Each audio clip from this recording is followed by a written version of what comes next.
Abiso po sa mga motorista, simula po ngayong gabi, may pansamantalang pagsasara ng ilang bahagi ng North EDSA sa Quezon City dahil po sa pagdurugtong ng mga riles ng MRT-7. At nakatutukla si Jamie Santos. Jamie? Pia, pinapayuhan ng mga otoridad ang publiko na magplano ng kanilang mga biyahe, sundin ng traffic advisories at maglaan ng dagdag na oras dahil nga yan sa pagsasara ng ilang kalsada dito sa North EDSA para sa construction ng MRT-7. Isasagawa ang pag-angat at pagkakabit ng turn-back girder, ang bakal na magdurugtong sa dulong segment ng MRT-7 North Avenue Station at sa nakatayo ng tail track o riles sa West Avenue. Malaking tulong ito para sa daloy ng mga tren ng MRT-7, lalo na sa pagbalik ng mga ito sa estasyon. Ito po yung segment nung riles kung saan po magta-turn back o kung saan po parang mag-U-turn yung atin pong tren. At kinakailangan po ito para sa ating operations by 2027.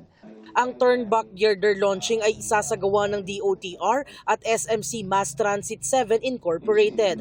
Napakalaki po at napakabigat ng mga steel girder po. Kinakailangan pong siguraduhin natin na ligtas po ang ating mga commuters habang itinatayo po natin itong mga gawa. Apektado nito ang EDSA North Avenue, EDSA West Avenue at North EDSA mula Landmark Trinoma hanggang sa tinatayo pa ring Unified Grand Central Station. Sa EDSA northbound o patungong Balintawak, 2 lane ang isasara, 24 oras mula February 1 hanggang May 8. Sa piling gabi naman mula February 1 hanggang May 19, isasara sa pagitan ng 10 p.m. at 4 a.m. ang North EDSA mula Landmark Trinoma hanggang Unified Grand Central Station. Sa EDSA southbound o patungong Cubao, 2 lane din ang isasara 24/7 mula February 15 hanggang May 18. May full nighttime closure din sa piling gabi mula 10 p.m. hanggang 4 a.m. Hindi rin muna madadaanan ng West Avenue EDSA mula March 24 hanggang April 29. 10 p.m. hanggang 4 a.m. Sa mga araw na may full road closure, magpapatupad ng zipper lane. Ibig sabihin, magka-counterflow sa kabilang lane ang mga sasakyan. Naglatag na rin ng alternatibong ruta para sa mga motorista.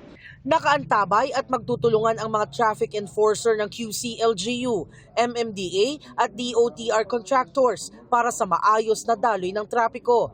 Minimal daw ang epekto sa trapiko kapag partial ang nighttime closure, ngunit mas ramdam ang daloy kapag may full closures. Ito po ay napaka-importanting step para po matapos yung MRT-7 at pag natapos naman po ito ay siguradong magdudulot naman po ng kaginhawahan lalong-lalo na sa ating mga commuters. Pero ngayon pa lang nasa stress na ang ilang motorista. Ang ilan kasi sa nakausap namin sa mall ang terminal ng mga jeep kung isasara raw ang North Avenue saan sila dadaan. Malaki abala rin talaga kasi malayo ikutin eh. Saan kami dadaan?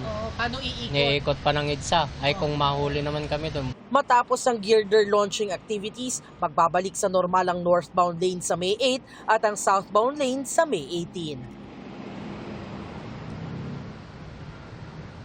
Pia, pagdating naman sa MRT-7 ayon sa DOTR, plano nila o target nila na sa second quarter ng 2027 maging operational na ang 12 estasyon mula sa Sacred Heart sa Caloocan hanggang dito sa North Avenue sa Quezon City. At yan ang latest mula rito. Balik sa iyo, Pia.